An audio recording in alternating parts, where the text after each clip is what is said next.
আমি তোমার সাথে বিয়ে করতে চাই, যাতে ভবিষ্যতে যখন আমাদের সন্তান হবে আমি তাদের ট্রেনিং দিতে পারি এবং তারা যেন পৃথিবীর সব থেকে সফল মানুষ হয়ে ওঠে। আমি এই বিষয়টা নিয়ে একটি রিসার্চ পেপারও পাবলিশ করব।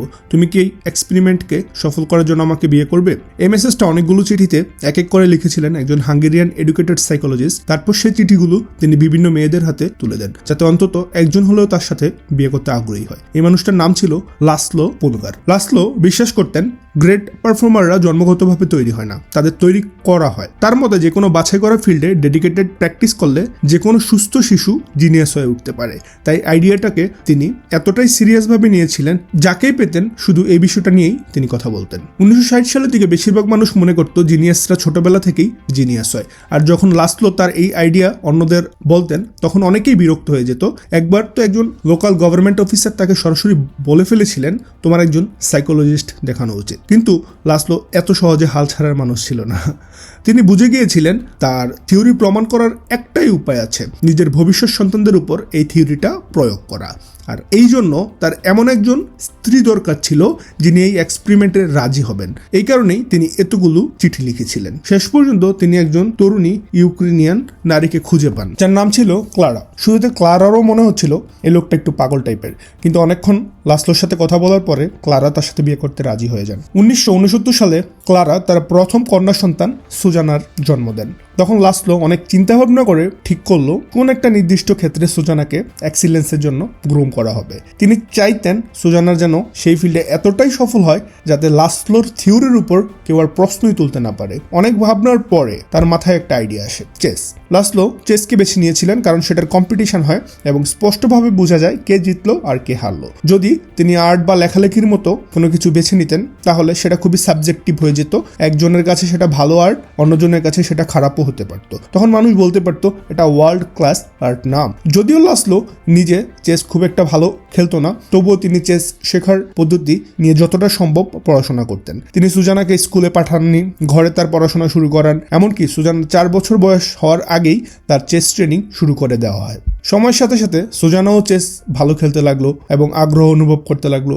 সুজানার 5 বছর পূর্ণ হওয়ার আগেই সে প্রায় 100 ঘন্টার ডেডিকেটেড প্র্যাকটিস করে ফেলে। কয়েক মাস পরে লাসলো সুজানাকে একটি লোকাল কম্পিটিশনে অংশ নিতে দেন। সেই কম্পিটিশনে সুজানার সাথে যেসব মেয়েরা খেলেছিলেন তারা সবাই সুজানার ডাবল বয়সীয় ছিল, কিন্তু সুজানা একে একে সবাইকে হারিয়ে দেয়। এরপর সে একের পর এক গেম জিতে নেয় আর তার ফাইনাল স্কোর ছিল 10/10। সবাই ভাবছিল সুজানা চেসের জন্য জন্মগতভাবে ন্যাচারালি ট্যালেন্ট নিয়ে জন্মেছে, কিন্তু আসল সত্যটা লাসলো জানতেন। এটা ছিল ঘন্টার পর ঘন্টা প্র্যাকটিসের ফল। 1974 সালে ক্লারা আরেকটি কন্যা সন্তানের জন্ম দেন, তার নাম রাখা হয়েছিল সুফিয়া। তারপর 1976 সালে তৃতীয় কন্যা সন্তান জুডিথ জন্ম নেন। সুফিয়া আর জুডিথ দুজনেই দেখতো কিভাবে তার বড় বোন সুজানাকে তাদের বাবা ট্রেনিং দিচ্ছে। তারাও এই গেম খেলতে আগ্রহী হতে লাগলো, কিন্তু লাসলো তাদের 5 বছর বয়স না হওয়া পর্যন্ত ট্রেনিং দেননি। এই 3 বোনকেই চেস ট্রেনিং দেওয়া হয়। তারা টিনেজে পৌঁছানোর আগেই হাজার হাজার ঘন্টার চেস প্র্যাকটিস করে ফেলেছিল। 12 বছর বয়সে সুজানার আন্ডার 16 এজ ক্যাটাগরির ওয়ার্ল্ড চ্যাম্পিয়ন হয়ে যায়। মাত্র 2 বছরের মধ্যে সে পৃথিবীর top rated female chess player হয়। আর 1991 সালে সে ইতিহাসের প্রথম নারী খেলোয়াড় হয় যে গ্র্যান্ড মাস্টার স্ট্যাটাস অর্জন করে, যা চেসের সবচেয়ে হাইয়েস্ট টাইটেল। এরকম ঘটনা ঘটে দ্বিতীয় বোন সুফিয়ার সাথেও। সেও গার্লস আন্ডার 14 চ্যাম্পিয়নশিপ জিতে নেয়। বড় বোনের মতো সেও চেস অলিম্পিয়াড আর আরো অনেক প্র্যাকটিসিয়াস চ্যাম্পিয়নশিপে গোল্ড মেডেল জেতেন। কিন্তু সবাই সবচেয়ে বেশি অবাক হয় যখন 14 বছর বয়সীয় এই মেয়েটি স্যাক অফ রুম টুর্নামেন্টে বিশ্বের সেরা গ্র্যান্ড মাস্টারদেরকেও হারিয়ে দেয় এবং একসাথে টানা 8টা গেম জিতে ফেলে। সবচেয়ে বড় চমৎকার দেখায় ছোট বোন জুডিথ। ছেলে বা মেয়ে দুজনের ইতিহাসেই সে ছিল সবচেয়ে কম বয়সীয় গ্র্যান্ড মাস্টার। সে টানা 10 বছর ধরে বিশ্বের নাম্বার 1 ফিমেল চেস প্লেয়ার ছিল। যখন পোলগার সিস্টারদের এই গল্প সবার সামনে আসে কিভাবে তাদের বাবা লাসলো তাদের ডেডিকেটেড প্র্যাকটিস করিয়েছিলেন, তখন মানুষ বুঝতে পারে তারা কোনো চাইল্ড প্রডিজি ছিল না বা জিনিয়াস ছিল না, তারা ছিল কঠোর পরিশ্রমের ফল। মানে একটা ফিল্ডে লম্বা সময় ধরে ডেডিকেটেড ভাবে সময় দিলে সাকসেস আসবেই। এই ধরনের লার্নারদেরকে বলা হয় আই শেপ লার্নার, মানে যারা একটা স্কিল মাস্টার করে। আসলে psychologist scientist are Nobel laureate Daniel ক্যানম্যান বলেন, যে কোনো বিষয়ে এক্সপার্ট হতে হলে দুইটা জিনিস দরকার। একটা এমন এনভায়রনমেন্ট যা রেগুলার আর প্র্যাকটিসেবল। দুই, সেই এনভায়রনমেন্টে বারবার প্র্যাকটিস করার সুযোগ, আর একটা ফিডব্যাক লুপ। ইন্ডাস্ট্রিয়াল এরাতেও এই কথাটা সত্য ছিল। যেমন কেউ যদি কোনো কার কোম্পানিতে কাজ করত, তাহলে সে সারা জীবন পুরো গাড়ি বানাতো না, সে শুধু এক বা দুইটা নির্দিষ্ট কাজ করত, আর সেই কারণেই সে ওই একটা কাজে এক্সপার্ট হয়ে যেত, আর তার জন্য সে রিওয়ার্ডও পেত। মানে আইলার্নারের জন্য ফর্মুলাটা ছিল খুব সিম্পল, একটা জিনিস বেছে নাও, বছরের পর বছর সেটা রিপিট করো, ধীরে ধীরে আরো ফাস্ট আর বেটার হও, আর রিওয়ার্ড পাও। ঠিক যেমনটা এই চেস মডেলের পোলগার বন্ধের সাথে হয়েছে। কিন্তু কিছু সময় পরে মানুষ লক্ষ্য করতে শুরু করে যারা নন স্পেশালিস্ট তারাও অনেক ক্ষেত্রে এক্সট্রা অর্ডিনারি পারফর্ম করছে, কারণ তারা একটা সাবজেক্ট গভীরভাবে জানে আর বাকি অনেক সাবজেক্ট সম্পর্কে অল্প অল্প ধারণা রাখে। এর ফলে তারা আলাদা আলাদা কনসেপ্ট একসাথে মিলিয়ে নতুন আইডিয়া তৈরি করতে পারে। এই ধরনের মানুষদেরকে বলা হয় টি শেপ লার্নার। এখানে টি অক্ষরের যে ভার্টিক্যাল লাইনটা আছে সেটা একটা সাবজেক্টে কতটা গভীর জ্ঞান আছে সেটা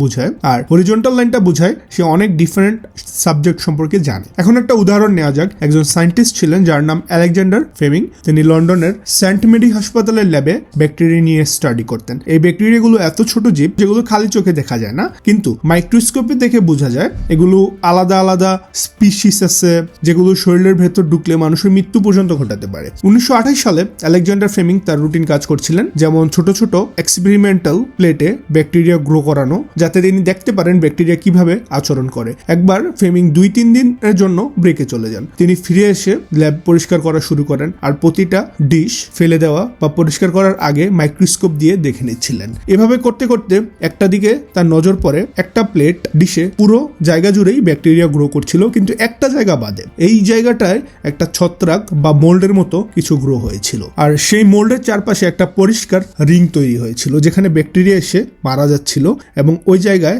ব্যাকটেরিয়া জন্মাতে পারছিল না, ঠিক যেন একটা রক্ষা কবচ। এটা যদি কোনো মানুষ দেখতো তাহলে বলতো এটা তো কন্টামিনেটেড প্লেট, ফেলে দাও। কিন্তু ফ্লেমিং আলাদা কিছু করলেন। তিনি থেমে গেলেন আর একটা সিম্পল প্রশ্ন করলেন, এই মোল্ডের কাছে ব্যাকটেরিয়ারা কেন মারা যাচ্ছে? এই প্রশ্নটা ছিল খুবই গুরুত্বপূর্ণ। অনেক ভাবার পরে তিনি বুঝতে পারলেন এই মোল্ড হয়তো এমন কিছু রিলিজ করছে যা ব্যাকটেরিয়া গ্রো হওয়া বন্ধ করে দিচ্ছে। তাই তিনি বাকি সব প্লেট ফেলে দিলেন, কিন্তু এই একটা ডিশ খুব যত্ন করে রেখে দিলেন। তারপর তিনি ওই মোল্ড নিয়ে স্টাডি করা শুরু করলেন। পরে তিনি আইডেন্টিফাই করলেন যে ওই মোল্ডের নাম পেনিসিলিয়াম, আর এই মোল্ড যেটা প্রডিউস করছে সেটার নাম পেনিসিলিন। এটা ছিল পৃথিবীর সবচেয়ে বড় আবিষ্কারগুলোর একটি, কারণ এখান থেকেই অ্যান্টিবায়োটিকের জন্ম হয়। পরে অবশ্য অন্য সায়েন্টিস্টরা পেনিসিলিনকে ভালোভাবে পিউরিফাইড আর এক্সট্রাক্ট করার মেথড বের করেন, কিন্তু প্রথমবার এই আবিষ্কারটা পাবলিক করেছিলেন আলেকজান্ডার ফ্লেমিং।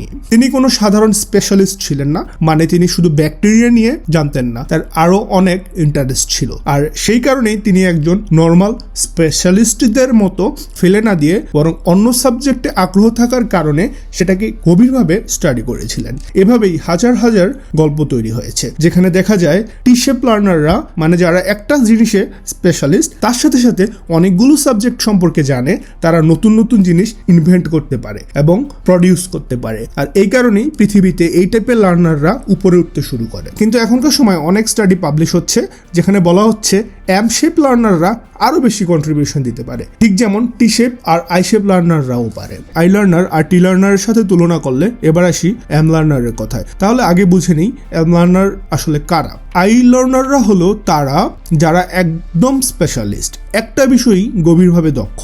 টি শেপ লার্নার হলো তারা যারা একটা সাবজেক্টে স্পেশালিস্ট আর সাথে সাথে আরো অনেকগুলো সাবজেক্ট সম্পর্কে ধারণা রাখে। কিন্তু এম শেপ লার্নার হলো তারা যারা 3টা বা 4টা জিনিসে স্পেশালিস্ট এবং সেই সাথে অনেক সাবজেক্ট সম্পর্কে নলেজ রাখে। সংক্ষেপে বললে তারা এই 4-5টা স্কিল একসাথে মিলিয়ে পৃথিবীকে নতুন জিনিস অফার করতে পারে। ইনফোসিসের একটা প্রেস রিলিজ যেখানে তারা বলেছে এখন মানুষকে টি শেপ লার্নার থেকে এম শেপ লার্নারে কনভার্ট হওয়া উচিত। আজকের ইন্টারনেট আর এআই এর দুনিয়ায় আমরা এর অনেক উদাহরণ দেখতে পাই। যেমন ধরুন আমেরিকার মিস্টার বিস্ট, জিমি ডোনাল্ডস, তার চেয়ে অনেক ভালো ভিডিও এডিটর বা বড় বাজেটের ফিল্ম মেকার আমেরিকার অভাব নেই। কিন্তু জিমির বিশেষত্ব শুধু ভিডিও বানানো নয়, তিনি মানুষের মনস্তত্ত্ব বা সাইকোলজি বুঝেন। ইউটিউব অ্যালগোরিদম নিয়ে বছরের পর বছর গবেষণা করেছেন এবং তার অসাধারণ বিজনেস সেন্স তৈরি করেছেন। তিনি শুধু কন্টেন্ট ক্রিয়েটর হয়ে থেমে থাকেননি, নেটফ্লিক্স বা বড় বড় মিডিয়া হাউসের লোভনীয় অফার ফিরিয়ে দিয়ে তিনি নিজের ব্র্যান্ড ফেস্টিভ্যাল তৈরি করেছেন। আজকে তার ব্র্যান্ড ভ্যালু কয়েক বিলিয়ন ডলার ছাড়িয়ে গিয়েছে। সংক্ষেপে বললে তিনি কন্টেন্ট, ডেটা সায়েন্স এবং বিজনেস এই তিনটা আলাদা আলাদা জগৎকে কানেক্ট করতে পেরেছেন। আর এটাই এমশেপ লার্নারের আসল পরিচয়। এর মানে হলো যদি আমাদের একাধিক ইন্টারেস্ট থাকে তাহলে এই সময়টাই সেগুলো থেকে ম্যাক্সিমাম রিওয়ার্ড নেওয়ার সঠিক সময়। কারণ আমাদের দাদা বা পরদাদাদের সময় যদি তাদের কাছে একটা স্কিল থাকতো, ফর এক্সাম্পল সে একজন ভালো বডি বিল্ডার বা একজন ভালো ডান্সার বা ভালো একজন ক্রিয়েটর, তবুও সেই স্কিলগুলো তার নিজের মধ্যেই আটকে রাখতে হতো আর আইশেপ লার্নারের মতোই চলতে হতো। কিন্তু এখন প্রশ্ন হলো, আমার তো অনেক ইন্টারেস্ট আছে, আমি সেগুলোকে ম্যাক্সিমাম রিওয়ার্ডে কিভাবে কনভার্ট করব? এর উত্তর দেয় ইকিগাই ডায়াগ্রাম। প্রথমে হোয়াট ইউ লাভ, মানে যেসব জিনিস করতে তুমি ভালোবাসো সেগুলোর একটা লিস্ট বানাও। এরপর ওই লিস্টকে what you are good at অনুযায়ী অর্ডারে সাজাও। যেগুলোতে তুমি একদম ভালো না সেগুলো থেকে 2টা বা 3টা বাদ দাও। তারপর তৃতীয় ধাপে আবার লিস্ট সাজাও, পৃথিবীতে কোন জিনিসের ডিমান্ড আছে, মানে আবার একবার অর্ডারে সাজাও এই স্কিলের জন্য এখন কি আমাকে টাকা দেওয়া হবে, না হলে ভবিষ্যতে এই ডিসিশনে কাজ করলে কি আমি টাকা পাবো বা সম্ভাবনা আছে। যদি উত্তর হয় হ্যাঁ, তাহলে সেই লিস্টটা তোমার হাতে থাকবে। তারপর টপের 2টা বা 3টা স্কিল হবে তোমার এমশেপের ভার্টিক্যাল লাইন। বাকি ইন্টারেস্টগুলো ভবিষ্যতে রিওয়ার্ড দিতে পারে, কিন্তু আপাতত আমরা এই টপ লিস্ট ফোকাস করব। যখন তুমি নতুন কোনো জিনিস শিখো সেটাকে ঠিকঠাকভাবে ডকুমেন্ট করো, কাউকে শিখানোর মাধ্যমে বা বোঝানোর মাধ্যমে। এর জন্য তুমি নোশন অ্যাপ ব্যবহার করতে পারো বা নর্মাল গুগল শিট বা গুগল ডক্সও ব্যবহার করতে পারো। যতটা সম্ভব ডিটেলে লিখে রাখতে পারো, নিজের থিসিস তৈরি করো, যাতে ভবিষ্যতে যখন তুমি এগুলো আবার দেখবে তখন কোনো না কোনো প্যাটার্ন চোখে পড়ে। এছাড়াও তুমি তোমার সব স্কিলের জন্য 4টা ফোল্ডার বানাতে পারো। মানি স্কিল, যেগুলো তোমার মনে হয় সরাসরি টাকা এনে দিতে পারে তোমাকে। ক্রিয়েটিভিটি স্কিল, যেগুলো তুমি এক্সপ্লোর করতে চাও, যেমন body building, meditation, nutrition, travelling ইত্যাদি। লেভারেজ স্কিল, যেমন টেকনোলজি শিখা, এআই সিস্টেম শিখা, কমিউনিকেশন ইমপ্রুভ করা, এই সমস্ত স্কিল। ডোমেইন স্কিল, কোনো নির্দিষ্ট ডোমেইন সম্পর্কে যা যা শিখছো, যেমন ফাইন্যান্স, বিজনেস, হেলথ ইত্যাদি। প্রতি 3 বা 4 মাস পর পর এই 4টা ফোল্ডার আবার দেখে নাও। যখন তুমি সচেতনভাবে বুঝবে যে এখন দুনিয়া এম ক্যাটাগরি লার্নারদের রিওয়ার্ড দিচ্ছে, তখন তুমি তোমার কোনো ইন্টারেস্টই ছেড়ে দিতে চাইবে না। এই পুরো ভিডিওটা ক্লিয়ার করার জন্য আমি আবারও সবগুলো বিষয় সংক্ষেপে বলে দিচ্ছি। শুরুতে আমরা পোলগার সিস্টেম দেখেছি, তারা চেসে এক্সেল করেছে, তাই তারা আই লার্নার। আর ইন্ডাস্ট্রিয়াল এরায় আই লার্নার সবচেয়ে বেশি রিওয়ার্ড পেত। এরপর আমরা দেখেছি টি-শেপ লার্নার কিভাবে অনেক কিছু প্রসিড করে, তাই টি-শেপ লার্নাররাও রিওয়ার্ড পেতে শুরু করে। এখানে আমরা আলেকজান্ডার ফ্লেমিং এর উদাহরণ দেখেছি, তিনি কিভাবে একটা পেট্রি ডিশ ফেলে না দিয়ে কিউরিয়াসিটির কারণে সেটাকে স্টাডি করেছিলেন, আর সেখান থেকেই পেন্সিলিনের জন্ম হয়। এরপর আমরা দেখেছি এখন অনেক আর্টিকেলে এম লার্নারদের কথা বলা হচ্ছে, মানে যদি তোমার একাধিক ইন্টারেস্ট থাকে সেগুলো একসাথে মিলিয়ে তুমি ম্যাক্সিমাম রিওয়ার্ড পেতে পারো। আর যদি সচেতনভাবে তোমার সব ইন্টারেস্টকে এই 4টা ফোল্ডারে ভাগ করো, money skill, creativity skill, leverage skill আর ডোমেইন স্কিল, এবং বারবার ইকিগাই পার্সপেক্টিভ থেকে সেগুলো সাজাও। আমি কি ভালোবাসি, আমি কোন জিনিস করতে অনেক ভালো পারি, দুনিয়ার কি দরকার আর কোনটার জন্য আমাকে টাকা দেওয়া হবে, তাহলে যেটা নাম্বার 1 স্কিল হিসেবে বেরিয়ে আসবে সেটাকে তুমি এখনকার জন্য সিলেক্ট করতে পারো। মানে ধরো তোমার কাছে মোট 10 ঘন্টা সময় আছে, তাহলে তার মধ্যে 4 থেকে 6 ঘন্টা একটা নির্দিষ্ট স্কিলের পিছনে দিতে হবে, একইভাবে 2 ঘন্টা দ্বিতীয় স্কিলে, 1 ঘন্টা তৃতীয় ইন্টারেস্টে, এভাবে বাকিগুলো সময় ভাগ করে দিতে হবে। আর হ্যাঁ, এই সবকিছু ঠিকভাবে করতে হলে একটা জিনিস তোমার মাস্টার করা ইম্পর্টেন্ট, সেটা হলো টাইম ম্যানেজমেন্ট। যদি তুমি প্রায়োরিটি আর 80-20 প্রিন্সিপাল অনুযায়ী টাইম ম্যানেজ করতে শিখে যাও, তাহলে এটা তোমার জন্য করা খুব সহজ হবে। আর সেটার উপরও আমি একটা ভিডিও বানিয়ে রেখেছি, তুমি চাইলে সেটা দেখে আসতে পারো। থ্যাংক ইউ ফর ওয়াচিং, দেখা হচ্ছে পরের ভিডিওতে।